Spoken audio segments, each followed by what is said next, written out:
good evening, wherever you are. Good afternoon, good morning, wherever you are in the world. Great to be here again. This is Prash coming at you with another topic that hopefully resonates with you and helps you in what you're doing in your life. Can't wait to get into this. This session is all about taming your inner critic. Taming your inner critic. What are we talking about here? Well, folks, let's get it clear. How many times have you had a situation where you've felt out of place? You felt beyond your abilities. You felt that you didn't deserve to be in that situation, that you felt that, nah, you're not good enough to be there. Maybe you've had a situation where you feel that you're out of your depth, or maybe that there's just no way you can actually level up to be in that particular situation. If you've experienced any of these things, it's likely you've experienced your inner critic. So our inner critic is such a clever creature that it finds ways to restrict us in what we do, to hold us back in different ways. And as you're coming into this live, I want you to think about where your inner critic, that negative self-talk, has gotten the better of you. Where has it shown up in your life? Where has it gotten the better of you? Because sometimes we don't realize that it's our negative self-talk that holds us back from the success that we want. Does that make sense? So the more we get into understanding where our negative self-talk shows up, the better we're able to start to become aware, and then we're able to start to put a block or disrupt that negative self-talk from harming us, from causing us the things that give us the problems that we have. So I hope that makes sense. We're going to get into this. I'm really excited to discuss this subject. And as we're doing so, let me give you a little bit of a frame of reference as you start thinking about what your inner critic is doing in your life. A little bit of an introduction. As I said, my name is Prash Katecha, and I'm a well-being and conscious leadership expert and spiritual mentor. And it is my pleasure to be able to bring topics that mean something to people, topics that matter, topics that count, and bring wisdom and insights to help to deconstruct what we're doing and to find a better way to navigate from stress to success. I'm the CEO of Stress to Success, and we're dedicated to coaching and training individuals and organizations in emotional intelligence, well-being, mindfulness, and leadership. And it's been a journey. I got to tell you for myself, my inner critic has been such a loud critic of the success I've had in my life. It's held me back in so many different ways. And I want you to think about where it's been doing the same for you. As you start thinking about that, let's give a frame of reference. And let me give you my own example. For me, for example, I remember having some of my teachers at way back, like middle school, even before high school, primary and middle school, say to me that I'm not great at learning, I'm disruptive, I'm a rebel, I'm never going to get to very far because I never put my mind to studying. And those negative remarks bled into my subconscious. They seeped into my subconscious. And for so many years, I found myself putting myself down compared to other people around me in the academic world. And I thought that I'm not as smart as other people. I'm not as capable as learning as other people. And that became a big theme for me during my primary and then high school and even college education. I felt myself holding myself back. Another example, I remember later on then when I was in my early 20s and I got married, and it didn't last very long. I learned a lot of I made mistakes. I learned a hell of a lot.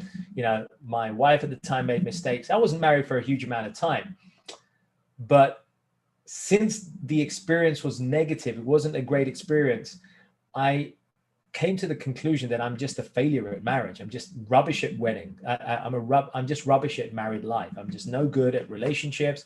I made up all these different things to present a picture of myself that I'm just hopeless at romance, no good to be married with, no good to be married to. I'm probably not going to find anyone. And my inner critic spent the next decade putting me off finding something and sabotaging the results that I got because I kept thinking that I'm just going to be rubbish at this. And sadly, I had some, in those days, society tell me the same thing. I'm not going to be great. What a failure. You got married at 23 and didn't work out. So, I'm a failure. Now, the truth of the matter is that that's not the case, right? We often learn that we grossly exaggerate the incidents that happen in our life, and we make a bigger deal out of them than they are. And then we make them appear as if they're the truth forever.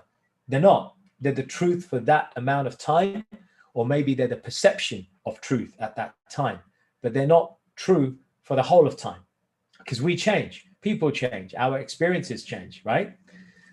So when you start to get that, when you recognize that actually our circumstances don't define us, it's our perception of our circumstances that have a big role in how our life is defined and how we unfold, then we can start to be able to set ourselves free. So let's talk about the inner critic specifically. I've given you some examples. I want you to think about where the inner critic shows up for you in your life as we're going through this. Think about it. Where does it show up for you in your life? Is it in your relationships, like for me, as it was in my 20s and into my early 30s? Is it in your work life? Is it in your career? Maybe it's in your business. Or maybe it's in your family relationships, or with your friends, where you feel held back. You can't be real expressive. Maybe it's in one of your hobbies or skills. You feel you're being held back, that you could be better at something.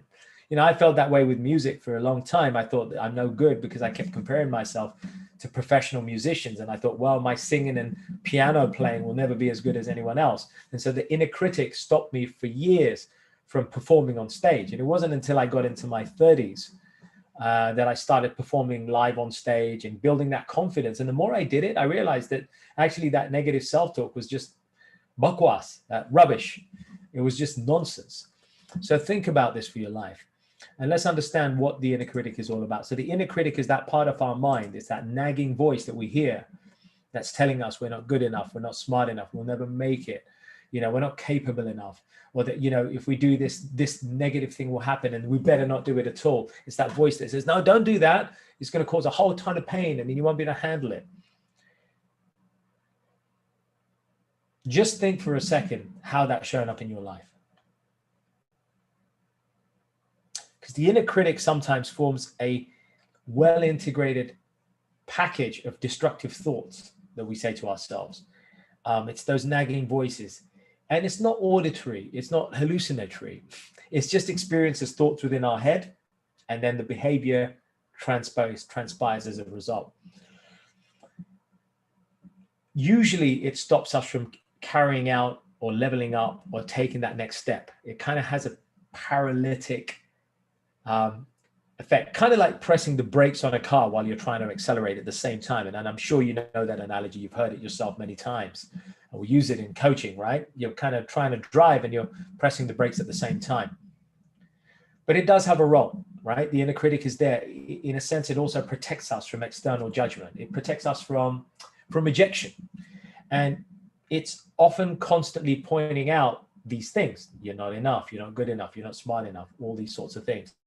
But it can also be like a guardian angel. It kind of stands over you. It protects you from a certain degree of pain. So the goal here isn't to hate the inner critic. It's just to tame down what the inner critic plays, the role that the inner critic plays in our lives. That's the goal here. It's not to crush it. It's just to tame it. Okay, I hope that makes sense. So let's look at this a little bit more, okay? When we start talking about the inner critic and we know that it plays an important life, where does it show? It can show up when we're trying to establish new goals, right? These goals exist outside ourselves. We're trying to reach for that new goal, but because that goal may require a certain degree of uncertainty, right? A certain degree of pain. The inner critic will kick in and say, no, don't do that. It wants to protect us from that pain. It doesn't appreciate things that are uncertain. The inner critic doesn't like that. It wants to avoid uncertainty at all costs. It wants to keep us from getting into doubts. It wants to keep us in a position where we're within our comfort zone, where we're comfortable, where we don't experience that pain. And the thing is that every time the inner critic reminds you of your inadequacies, your limitations, it helps you to see the potential pitfalls in advance. Now, that can be a good thing to see the pitfalls in advance, but when those pitfalls and that premonition of pitfalls prevents you from moving forward, of course, that's not a good thing. That's where the inner critic needs to be tamed. Okay. So hopefully this is making sense as we go through it. And let's have a now look at what the inner critic can look like. There are different types of inner critic. Let me give you an example. You've got the perfectionist style of inner critic, right? This is the critic that tries to get you to do everything that you do perfectly. It sets ridiculously high standards for the things that you produce or you do. And the standards are so high that, you fear that you're going to be judged or rejected for not reaching the standards, and therefore you just don't do it at all. Make sense? Here's another one, the inner controller, right? Now, this critic tries to control your impulses, whatever it is, right? Eating, drinking, sexual activity. It polarizes you. And it has this indulger addict thing. And what happens is it fears that things will get out of hand. And so it's motivated to try to make you a good person who is accepted within society. But by doing so, it makes you feel shameful about who you are. And that shame, again, prevents you from actually achieving something good in your life because you're filled with shame, even guilt.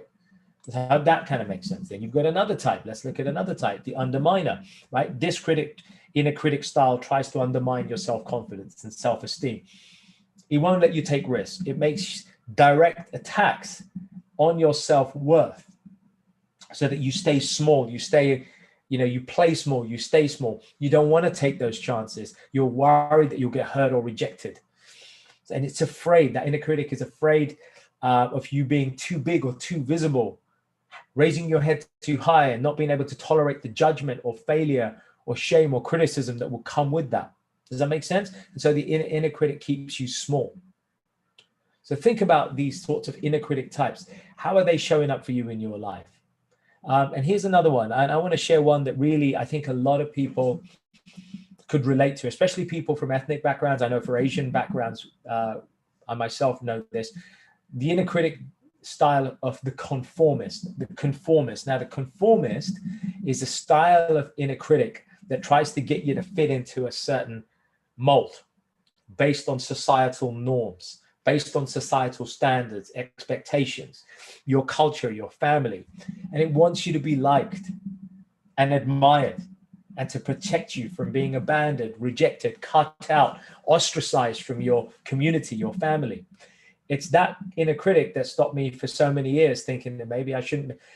For so many years, I thought, well, maybe I shouldn't date anybody outside my caste. Maybe I shouldn't date anybody who's not like Indian because, I'm going to get judged. I'm going to get ostracized. Maybe I shouldn't do a role. How many of you know that, I got a lot of friends who are musicians, artists, authors, and they used to get so much flack because they said, if you take a role outside of law, pharmacy, computing, technology, accounting, if you go outside these traditional mainstays, then you're going to be judged.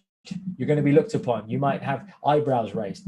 So many of these taboos form a part of this conformist nature that our inner critic can sometimes have. And it keeps us in this mold and stops us from achieving something that we'd like to achieve because of that fear of being judged or rejected. So these are different types. So what can we do? I'm going to take a pause there as you think about this.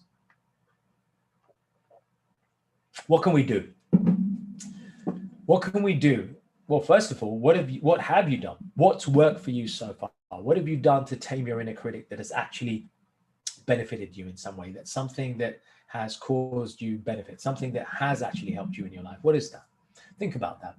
And as we do that, I'm going to share a couple of ideas. Firstly, try to observe how self-criticism operates within you. That means becoming more aware of your inner critic, right? So listening to that voice, paying attention when it shows up, because a lot of times it will come, but you won't hear it. It will go subconsciously. It will just go past you without you detecting it. But if you become aware, and where to become aware is when you're about to make a breakthrough, when you're about to stretch your comfort zone, when you're about to get uncomfortable, when you've had a great idea, but you're suddenly worried about what will happen if you implement that idea or embrace that opportunity. Watch out for those situations where the inner critic may show up right? As that little voice. Oh, no, you shouldn't do it. You might risk everything. You might risk your reputation. You might lose money. You might do this. You might do that. Listen for that voice. So you start to observe that self-criticism or inner critic showing up. That's step number one. Step number two, become aware of the emotions that are associated with it. Which emotion is showing up? Is it guilt? Is it shame? Is it fear? Is it just a certain type of pain? If it's pain, where is it? Where are you feeling that pain? Is it in your jaw? Is it tension in your chest? Is it in your belly? What you're doing is you're becoming more mindful at where those negative thoughts and that inner critic is showing up. The key is becoming mindful. The more mindful you become, the more you're going to be able to start to label the thoughts that arise and observe how your mind processes those thoughts. Does that make sense? So imagine you're a traffic warden or a police officer with a gun, and you're able to monitor the speed that the traffic is going past, and you're standing on a bridge looking down at the traffic, and you're using your traffic gun to check the speed of their stuff. So that's the kind of approach that we're taking with our thoughts. You're going to be like a diligent police officer, and you're going to monitor how those thoughts are going past underneath, right? On the motorway of the mind. You're going to monitor those thoughts. When I say monitor, you're not indulging in the thoughts, you're just monitoring the thoughts. So as you monitor the thoughts, you're able to gauge what speed they're going at, right? The nature of the thought, what's showing up. And the more you get better at doing that, the more you're able to start to recognize a pattern in the kind of thoughts that are showing up. What kind of pattern is showing up for these thoughts? And as you identify patterns, once you start to identify them, you're able to start to investigate why those patterns exist. Right? Is it, for example, a thought that often says that, no, you'll be ostracized from society. So it's a fear of being rejected from society.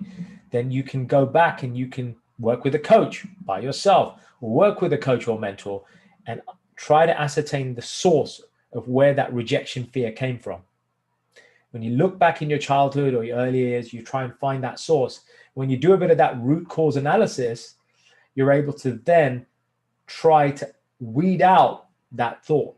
And once you start to unravel that thought and pull it out, it no longer holds that grip, and the inner critic stops showing up with that same thought pattern because you've broken it, you've disrupted it. So I hope that makes sense. That's so important for us to pick up and actually do. Now, another tip is to play the role of the inner coach. Right? So what you're doing is you're defending against the inner critic. You're finding evidence to the contrary. So a critic is a critic, and a coach is here to be on your side. So be your own coach. When your inner critic shows up through the ways we've just described, when you're more aware and you recognize your inner critic showing up, what you do is you trigger your inner coach. The inner coach comes in and looks for examples of where you've managed to succeed in different areas of your life in the past.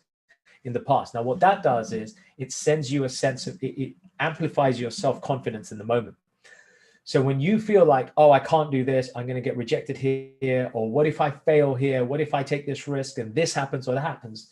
Go back, use your inner coach and go back in time and look at situations, incidents, circumstances, goals, projects, whatever it is, where you've actually overcome those things. You've achieved something. You won at that position. You got that pay rise. You managed to handle that argument with that family member really well. You managed to travel to that country by yourself without shame. You managed to live on a minimum amount of money and you were still healthy. You managed to overcome that health issue. Think about the things that you've overcome and succeeded in doing in your past, and use that. That's your inner coach speaking. Use that to counteract the inner critic or the negative self-talk that's happening right at that time, saying, hang on a second, whoa, hang on, inner critic. I've got 3 examples in the past where I did this over there, I accomplished that over there, and I overcome that challenge over there. So I've got proof that I am capable. And in that moment, you empower yourself by reminding yourself of what you've accomplished. I hope that makes sense. Another thing is you can see yourself, try to see yourself in the way that people who care for you, people who are your friends or family members, that they see you. Sometimes we see the worst in ourselves. Sometimes we expect the worst of ourselves. But it's like this. Would you ever talk to your child the way you talk to yourself when you're in a negative situation? Would you ever do it? Right? Whether you have a child or not. If you had a child, would you ever talk to your children with the amount of negative self-talk that you talk to yourself? Of course you wouldn't. So what you're learning to do in this time when your inner critic shows up is, in that moment, think of the people who care for you, your role models, people who you love, maybe a parent, maybe somebody who's passed away. Bring them to your mind and ask yourself, how do they perceive you? And the chances are, when you do that, you'll recognize and you'll admit that so-and-so, your family member, your friend, they like you. They love you. They admire you. They respect you. If it's a work colleague, they hold you in high esteem. Maybe it's somebody that you've mentored and they look up to you. Maybe it's your child and they look up to you. They trust you. So what you're doing is you're shifting your focus from woe is me and I'm rubbish, I'm not this, I'm incapable, and you're moving into a position where you're seeing yourself from the eyes of somebody who cares for you, who loves you, who you admire. And when you do that, you start to re-empower yourself to see that actually, you start to silence the inner critic. And instead, your inner coach comes up and says, wait a minute, I'm loved by these people. They respect me for this. They like me for this. And I've helped these people out do this. I've done so much for these people, or they've done so much for me. And I am something in other people's eyes. I'm worth something. And when you remind yourself of that, you start to automatically and naturally calm down your inner critic. Okay? Lastly, one more thing. You've got to cut yourself some slack. You got to give yourself a break. See, a lot of times I remember when I was called upon to perform on stage, to sing and play, or to speak on stage and give a talk, a motivational talk or a keynote. And sometimes I do that. I often get paralyzed by the guy who just went before me or the gal who went before me. Like if it's a keynote, I'm thinking, oh my God, how am I going to beat that? These guys just killed it. The crowd clapped. They found it amazing. How am I going to follow that? And in that moment, my inner critic is going crazy, right? And I'm paralyzed. I don't know how I'm going to show up on stage. Then I'm going to remind myself with these techniques that, wait a second, I've been on stage before. People have loved what I've done. I've spoken in small rooms and they've kind of liked it. So you know what? I'm just going to be myself. I'm going to go up and do it. You see what I'm saying? So in that moment, you've got to cut yourself some slack. So maybe there are times where you've not done so good. But if you always hold yourself on a pedestal and you raise your expectations unnecessarily high, right? When you do that, or you beat yourself up because you did something and didn't work out, you're reinforcing that behavior. And so you're giving your inner critic more fuel to behave that way in future, to play out again and again and again. You're reinforcing that negative self-talk. So what you've got to do is you've got to interrupt that and say, wait a second, I'm just going to cut myself some slack. I'm not going to hold myself at this high, unnecessarily high standard. I'm going to go out there and be myself. I'm going to speak the way I do. I'm going to play music the way I do. I'm going to express myself the way I do. I'm going to cook the way I do. I'm going to do my work the way I do. But I'm going to just gradually raise my game. But you cut yourself some slack when you fail short. When you fall short of that, you cut yourself some slack. Does that make sense? Nobody else is going to help you cut yourself some slack. You got to cut yourself some slack. Don't wait for somebody else to do that. When we cut ourselves the slack just a little bit, what we're doing is we're taking that pressure valve off. And when we take that pressure valve off, right? Anybody, you guys, if you've heard of a golfer's hack, some of you may, if you play golf, there's a term in golf called the golfer's hack. It's where you're trying to achieve a certain technique and you keep going at it with this kind of brute force approach. And unfortunately, because you go with a brute force approach and you're not getting it, but you keep trying again and again, you end up just making it worse. You just get worse at that very thing. It's called a golfer's hack. So that's what happens sometimes when you don't cut slack. So sometimes you just got to pull back. Sometimes you got to cut yourself some slack and say, it's okay. It didn't work out this time. Don't overanalyze it. Say, I'm going to come back and I'm going to do that again. If you don't get that job opportunity, you don't let your inner critic beat you. Say, look, you know, what am I going to learn from that? I'm going to go back. I'll try again. Whatever it is in your life, think about that. But ultimately, it boils down to this. You've got to learn to forgive yourself. We've all got to learn to do that. It took me ages to forgive myself for my broken marriage in my early 20s. And I put all kinds of reasons on it. Man, I should have been married for life. I should have made my father proud. I should have done this. I should have kept my family happy. I should have done, and all this pressure was in my head, and I wasn't forgiving myself for it. It took me years to recognize that actually I was 23. I got married young. I love marriage. I did it because I lost my mom and I thought it's good to have a wife and be great, because it'll bring some stability and feminine energy to our family. And I did it with good intent, but it didn't work out. I recognized I was only 23. I recognized I wasn't mature enough to make certain decisions. I recognized that, I had a lot of growing to do. And so slowly I learned to forgive myself. And that's ultimately what we all have to do. We have to learn to forgive the mistakes that we've made and not see them as mistakes, but see them as lessons. Everybody and everyone and everything is a lesson, is a teacher in some way in our life. Even those people who we regard as our enemies, even those people who have done harm to us, ultimately they're a teacher in some way. So if we can start to see that the so-called lessons, the so-called mistakes that we've made, the things that we screwed up on are actually lessons, and we can start to learn to forgive ourselves. And the more we learn to forgive ourselves, the less powerful that noise is of our inner critic, and we start to tame that voice down. So I've given you 5 different steps here to help you to calm down and tame your inner critic so that you can start to amplify your inner coach. There's so much more I can say on this. There's so much to be said, but I hope these 5 tactics can be applied in your life, and you can use them in your life, in your family's life, in the life of somebody you care about, a friend, a partner, a loved one, and start to use them to help to tame your inner critic and amplify the results that you get. So on that last note, I want to leave you with an invitation, very special invitation. This Sunday, the 28th of March, there is a live meditation and mindfulness world music concert called Mantra Therapy, taking place Sunday, the 28th of March at 8 p.m. BST, because the clocks go forward. So we'll be on British summertime by then. So 8 p.m. in the evening, this Sunday, the 28th of March, we will be jamming, doing music, performances from different musicians, and we will be going on a journey of spirituality, mindfulness, meditation, and healing. A perfect environment to learn to forgive yourself, cut some slack, and amplify your inner coach and tame your inner critic. So that's this Sunday. Join us. It's free of charge on the Facebook page, facebook.com/mantratherapy.co.uk. I'll repeat that, facebook.com/mantratherapy.co.uk. Check that out this Sunday live at 8 p.m. BST.